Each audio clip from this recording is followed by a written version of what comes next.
नमस्कार फ्रेंड्स, आपका फिर से स्वागत है मेरे YouTube चैनल डॉक्टर अंकुर बिजावत होम्योपैथी में। मैं आज एक कॉम्प्लेक्स टॉपिक कमर दर्द और साइटिका दर्द लेके आया हूं। मैं इस कॉम्प्लेक्स टॉपिक को बहुत इजी वे में आपको समझाऊंगा, जिससे आपके मन में बेचैनी, डर और घबराहट निकल जाए। बहुत से लोगों को स्लिप डिस्क होते ही मन में इतनी घबराहट हो जाती है कि वो समझ ही नहीं पाते क्या करना चाहिए और क्या नहीं करना चाहिए। पर मैं वीडियो स्टार्ट करूंगा, आप सबको इसकी बेसिक नॉलेज जरूर दूंगा कि स्लिप डिस्क क्यों होती है। अगर आप वो नहीं समझेंगे, एनाटॉमिकल पोजीशंस नहीं समझेंगे, तो आपको पता कैसे पड़ेगा। वीडियो शुरू करने से पहले ये एक वीडियो मैं एजुकेशनल पर्पस के लिए बनाता हूं। अगर आपको मेरा वीडियो पसंद आता है, मेरी दी हुई नॉलेज पसंद आती है, या मैं दवाई बताता हूं वो समझ आती है, तो आप अपने लोकल डॉक्टर से जरूर मिलकर उस दवाइयों को लें। नमस्कार फ्रेंड्स, अब अपन वापस स्टार्ट करते हैं। स्लिप डिस्क और साइटिका, ये आपके सामने एक स्ट्रक्चर पड़ा है। ये स्ट्रक्चर स्पाइनल कॉलम है। इसको हम लोग मानव रीढ़ की हड्डी बोलते हैं। मानव रीढ़ की हड्डी अलग अलग प्रकार की होती है, पर बेसिकली अगर अपन बर्थ लेते हैं तो ये 33 मानकों में बनती है। 33 रीढ़ की हड्डियां बनती हैं, जिनको हम लोग वर्टिब्रेस बोलते हैं। दो वर्टिब्रेस के बीच में जो लिक्विड भरा हुआ होता है वो फ्लूइड होता है। ठीक है, अब मैं आपको समझाऊंगा कि ये जो 33 वर्टिब्रेस होती है, ये धीरे धीरे व्यस्त होने पर फ्यूज हो जाती है। फ्यूज होके ये हड्डियां 26 वर्टिब्रेस में चली जाती है। ठीक है, तो स्पाइनल कॉर्ड का क्या काम है? स्पाइनल कॉर्ड, स्पाइनल जो कॉलम है वो स्पाइनल कॉर्ड की रक्षा करती है और शरीर को सहारा देती है। अब मैं आप लोगों को वर्टिब्रेस का विभाजन समझाऊंगा। ऊपर की जो वर्टिब्रेस होती है, जो कि 7 वर्टिब्रेस होती है, इनको हम लोग सर्वाइकल वर्टिब्रेस बोलते हैं। C1 to C7 गर्दन की हड्डी, ये 7 तरह की होती है। फिर हम जाते हैं थोरेसिक वर्टिब्रे में, उसको मध्य पीठ बोला जाता है, जो कि 12 काउंट्स में होती है। इसको हम लोग T1 to T12 बोलते हैं। फिर थर्ड नंबर होती है लंबर स्पाइनल, जो लंबर L1 to L5 होती है। इसमें सबसे ज्यादा साइटिका पेन देखा जाता है। फिर आती है सैक्रम। सैक्रम कूल्हे के बीच की जो हड्डी है, ये 5 हड्डियों से मिलकर बनती है। जो मैंने वीडियो के शुरू में बोला था, 33 हड्डियां फ्यूज हो जाती है। इस सैक्रम में 5 हड्डियां फ्यूज हो जाती हैं और ये S1 to S5 कहलाती है। फिर आता है कॉक्सिक। कॉक्सिक जो कि पूंछ की हड्डी है। पूंछ की हड्डी भी 4 से 5 हड्डियों के फ्यूज होके बनती है। टोटल ऊपर की 24 हड्डियां जो होती है वो मेन मूवमेंट के काम आती है, अपने बॉडी के चलने फिरने में मदद करती है। ये आपने स्ट्रक्चर देख लिया, ये मैंने आपको इसका स्ट्रक्चर पीछे से दिखाया। अब मैं आपको आगे से दिखा रहा हूँ। ये जो 33 वर्टिब्रेस होती है, इनके बीच में आप देख रहे हैं गद्दीदार लिक्विड, ये फ्लूइड होता है। ये फ्लूइड शॉक एब्जॉर्प्शन का काम करता है। हम लोग उछलते हैं, कूदते हैं, तो ये हड्डियां आपस में घिसे नहीं, तो ये फ्लूइड इनको हड्डियों को आपस में फ्यूज होने में बचाता है। पास में बहुत सारी नसें जा रही है। ये नसें अलग अलग फंक्शन करती है। जैसे सर्वाइकल जो नसें हैं, ये सर्वाइकल नसें हाथ का मूवमेंट करती है, और जो कि एक तरह से थोरैक्स की वर्टिब्रेस होती है, ये अपने पसलियों में ब्लड का सप्लाई देती है। और जो सैक्रम हड्डियां होती है, वो अपने पैरों के लंबर और सैक्रम हड्डियां पैरों के मूवमेंट को चलाने का काम करती है। अब मैं आगे वीडियो में आपको समझाऊंगा कि कमर दर्द क्यों होता है। कमर दर्द क्यों होता है? बेसिकली कमर दर्द एक ऐसी कॉमन प्रॉब्लम है जो हम लोग इग्नोर करते हैं।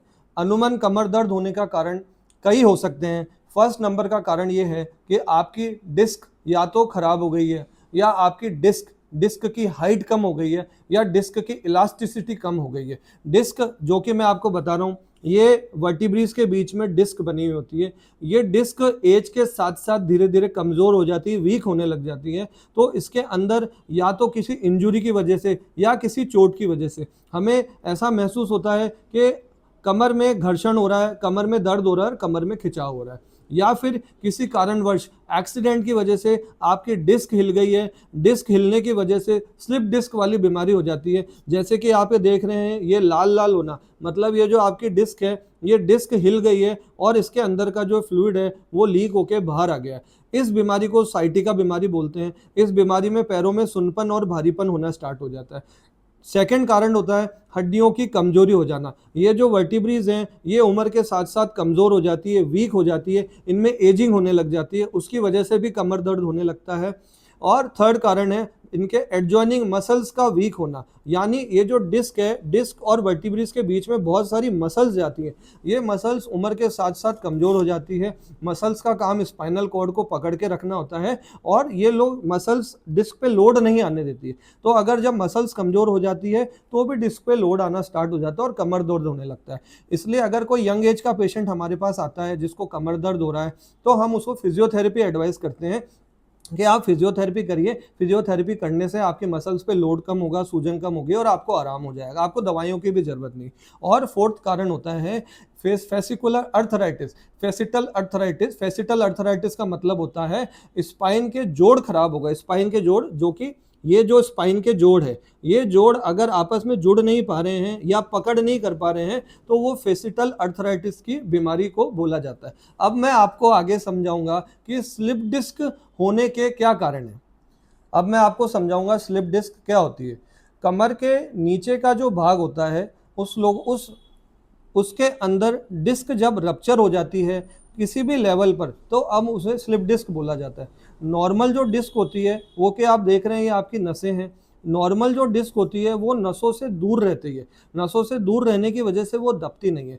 जब किसी कारणवश डिस्क अपनी नॉर्मल पोजीशन छोड़ देती है या डिस्क आगे की तरफ या पीछे की तरफ निकल जाती है, तब ये जो पास की नसें हैं ये नसें दबना स्टार्ट हो जाती है।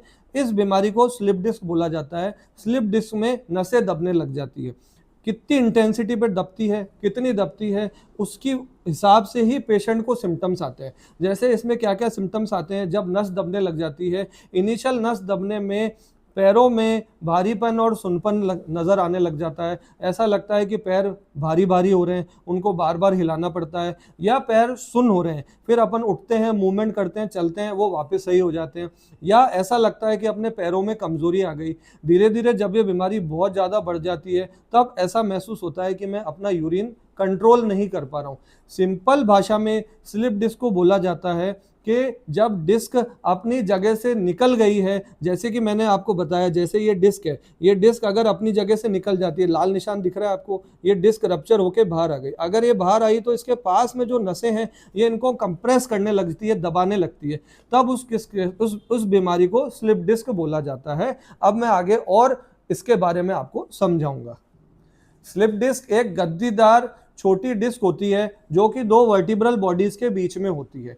ये एक गद्दी का काम करती है। गद्दी का काम कैसे करती है कि जैसे अपन कुछ खेल रहे हैं, स्पोर्ट्स खेल रहे हैं, कूद रहे हैं, या अपन कोई भारी चीज उठा रहे हैं, भारी चीज खिसका रहे हैं, तो ये शॉक एब्जॉर्बेशन का काम करती है ताकि यहाँ पे एक्स्ट्रा फोर्सेस ना लगे, ग्राउंड का रिएक्शन ना हो, ताकि इस पे इंजुरी ना हो और इम्पैक्ट कम पड़े। ठीक है, इसकी वजह से ये कंप्रेशन से बचाती है और इंजुरी से बचाती है। डिस्क एक तरह से प्रोटियोग्लाइसिनिक मॉलिक्यूल होता है। इस मॉलिक्यूल की शेप सिलेंड्रिकल शेप होती है। इसकी प्रॉपर्टी ये होती है कि जैसे मॉलिक्यूल्स पानी को एब्जॉर्ब करते हैं जब बॉडी पे प्रेशर नहीं पड़ता है। ठीक है, अगर अपन मॉलिक्यूल्स फूल जाते हैं, क्योंकि ये बहुत सारे हजारों मॉलिक्यूल्स होते हैं, अगर ये मॉलिक्यूल्स फूलते हैं तो डिस्क फूलती है और पेन होने लगता है। इसलिए आप लोगों ने देखा होगा कि अगर कोई स्लिप डिस्क का हमारे पास पेशेंट आता है तो हम उसे ये राय देते हैं कि आप अभी कंप्लीट बेड रेस्ट मत करिए, आप अपनी दिनचर्या जारी रखिए, क्योंकि अगर ऐसे वो मॉलिक्यूल्स फूलेंगे, पानी भरेगा, तो उल्टा और ज़्यादा आपको पेन महसूस होगा, अकड़न महसूस होगी और स्टिफनेस महसूस होगी। ये एक तरह से प्रोटियोग्लाइसिनिक मॉलिक्यूल्स होते हैं जो कि पानी का एब्जॉर्प्शन करते हैं। अब आगे मैं आपको और भी इसके संबंध में बातें समझाऊंगा कि ये अगर मॉलिक्यूल्स धीरे धीरे मोटे हो जाते हैं तो इनकी डिस्क की हाइट बढ़ने लग जाती है, चौड़ाई बढ़ने लग जाती है। मॉर्निंग में अगर हम लोग उठते हैं तो अपन देखते हैं कि अपन 1.5 सेंटीमीटर ज़्यादा लंबे हैं, इसलिए इसका जो स्लिप डिस्क का पेन होता है वो मॉर्निंग में ज़्यादा महसूस करता है, ज़्यादा परेशान करता है। पर अगर आपको नॉर्मल डिस्क का पेन है तो वो 15-20 मिनट में धीरे धीरे रिस्टोर हो जाएगा। अगर आपको डिजेनरेटिव चेंजेस हो गए हैं जो कि स्ट्रेन और स्प्रेन की वजह से हैं, या आपको सही में स्लिप डिस्क हो गया है, तब वो स्लिप डिस्क का पेन आपको पूरे दिन महसूस होने लगेगा। आपके एक बीमारी और होती है स्लिप डिस्क के अलावा, जो कि मैंने समझाया कि जैसे जॉइंट्स रगड़ खाते हैं तो उसे हम फेसिड जॉइंट आर्थ्रोपैथी कहते हैं। मैं आगे आपको और समझाऊंगा इसके क्या क्या सिम्टम्स होते हैं। स्लिप डिस्क यंग एज में बहुत मजबूत होती है। जैसे अगर मैं आपको एक उसका कैरेक्टर बताऊं कि जैसे आपने अंगूर देखा है, अंगूर की तरह स्लिप डिस्क को मान लीजिए, जैसे अंगूर को दबाते हैं तो उसका पानी निकल जाता है, ऐसे ही स्लिप डिस्क की पानी एब्जॉर्बिंग कैपेसिटी होती है, मॉलिक्यूल्स की पानी एब्जॉर्बिंग कैपेसिटी होती है, वो धीरे धीरे एज के हिसाब से कम होने लग जाती है। जैसे अंगूर सूख के किशमिश बन जाता है, वैसे ही स्लिप डिस्क धीरे धीरे सूख के इसके बीच का जो फ्लूइड है, लिक्विड है, वो सूख जाता है। पर बहुत से पेशेंट को सिम्टम आते हैं, बहुत से पेशेंट को सिम्टम नहीं आते। हम लोग MRI T2 इमेज कराते हैं तो उसमें स्लिप डिस्क साफ नजर आती है। वो दो तरह की नजर आती है, या तो वो सफेद होती है या फिर वो काली होती है। सफेद का मतलब है कि वो बिल्कुल ओके है, आपका अंगूर का शेप है, उसके अंदर का जो फ्लूइड है वो बिल्कुल ओके है।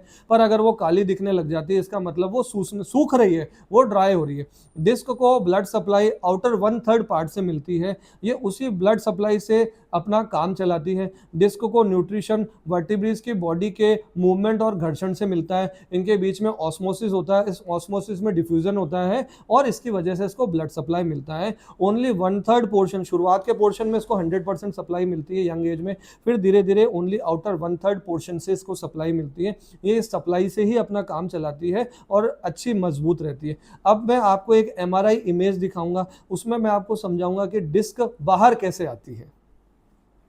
ये आपके सामने एक MRI इमेज है जो कि मैंने आपको इसमें समझाया था, आप इस पे ध्यान दीजिए। ये सर्वाइकल वर्टिब्रेज है, ये सर्वाइकल वर्टिब्रेज यहाँ से चालू हो रही है, ये धीरे धीरे धीरे धीरे आगे आती आती लंबर वर्टिब्रेज में कन्वर्ट होती जा रही है। अमूमन जो स्लिप डिस्क की प्रॉब्लम है वो लंबर वर्टिब्रेज में ज़्यादा पाई जाती है। ये लंबर वर्टिब्रेज अपने शरीर का लोड लेती है और धीरे धीरे इनकी जो डिस्क है वो सूखने लग जाती है। कभी कभी मैंने समझा है किसी कारणवश इंजुरी की वजह से, भारी चीज उठाने की वजह से फ्लूइड लॉस हो जाता है। तो आप कैसे पहचानेंगे कि मेरी MRI में फ्लूइड लॉस हो गया है? देखिए, ये जो MRI आपको दिख रही है, इस MRI में थोड़ा सा फ्लूइड लॉस बाहर आया हुआ है ना। इस MRI में देखिए थोड़ा सा फ्लूइड लॉस बाहर आया हुआ है, बाकी जो डिस्क है ये सारी बिल्कुल नॉर्मल है। ये आपको इमेज मैंने समझाई, ऐसे फ्लूइड लॉस होके बाहर आ जाता है। ये इसकी इमेज जो है, जो और थोड़ा फोकस करके बताई हुई है, देखिए आपको इसमें और क्लियर दिखेगा। ये देखिए, ये डिस्क जो है बिल्कुल नॉर्मल है। इस डिस्क में देखिए थोड़ा थोड़ा सा फ्लूइड लॉस होना स्टार्ट हो गया है। जब ये फ्लूइड लॉस बाहर आता है तो बाहर आके सूख जाता है, तो पास की जो नसें हैं उसको इरिटेट करता है, इन्फ्लाम करता है। ये पास में सेरिब्रोस्पाइनल फ्लूइड जा रहा है अपना, ये फ्लूइड बहुत ज़रूरी है नसों को ताकत देने के लिए।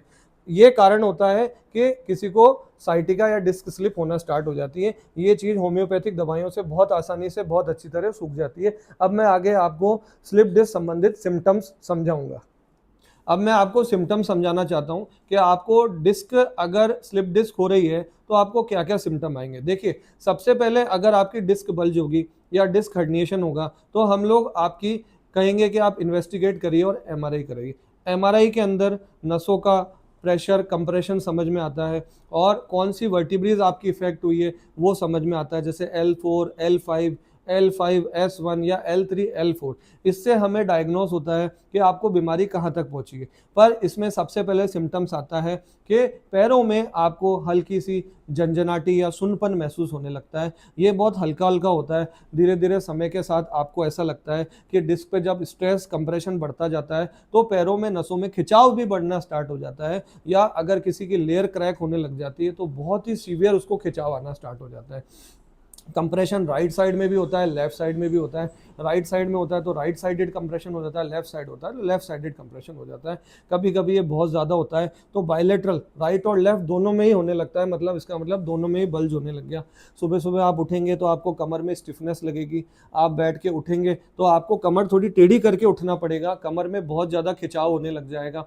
धीरे धीरे पेन लाइट, मीडियम, मॉडरेट और सीवियर, इस कंडीशन में चलाता जाएगा। सीवियर पेन हमेशा परसिस्टिंग रहेगा, रेगुलर होता रहेगा, ठीक है, और पैरों में आपको खिंचाव देगा। जैसे जैसे आप चलेंगे तो भी आपको लगेगा मेरी नसों में बहुत ज़्यादा खिंचाव होने लगा है, बहुत ज़्यादा सुनपन होने लगा है, बहुत ज़्यादा जलन सी महसूस होने लग गई है। फिर आपको बैठना पड़ेगा, आप लंबे खड़े होंगे तो भी आपको ऐसा ही लगेगा कि मेरे पैरों में सुनपन होने लग गया है, नंबनेस होने लग गई है। धीरे धीरे आप चप्पल पहनेंगे तो आपको ऐसा लगेगा कि मुझे पैरों में चप्पल महसूस नहीं हो रही है।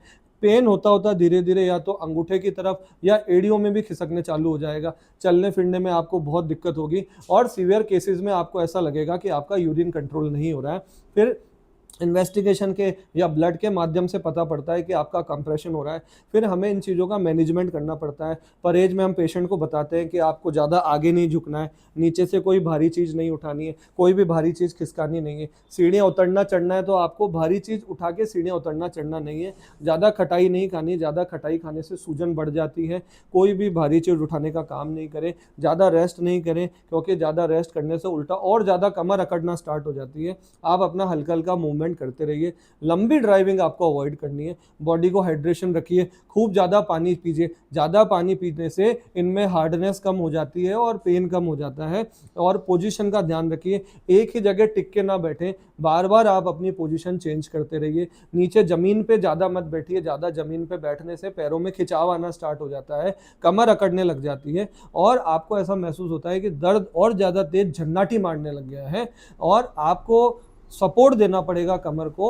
जैसे अपने चेयर पे बैठने का काम आजकल बहुत कॉमन हो गया है, तो आप एलएस बेल्ट, लंबोसेक्रल बेल्ट आती है, वो कोई भी मेडिकल स्टोर से लीजिए। उसको पूरे दिन में 6 घंटे लगाइए, 2-2 घंटे के अंतराल में, 2 घंटे सुबह, 2 घंटे दिन को, 2 घंटे शाम को। ये L4 L5 S1 में बहुत बढ़िया सपोर्ट देती है। हर्निएशन में लंबर बेल्ट बहुत अच्छा काम करती है।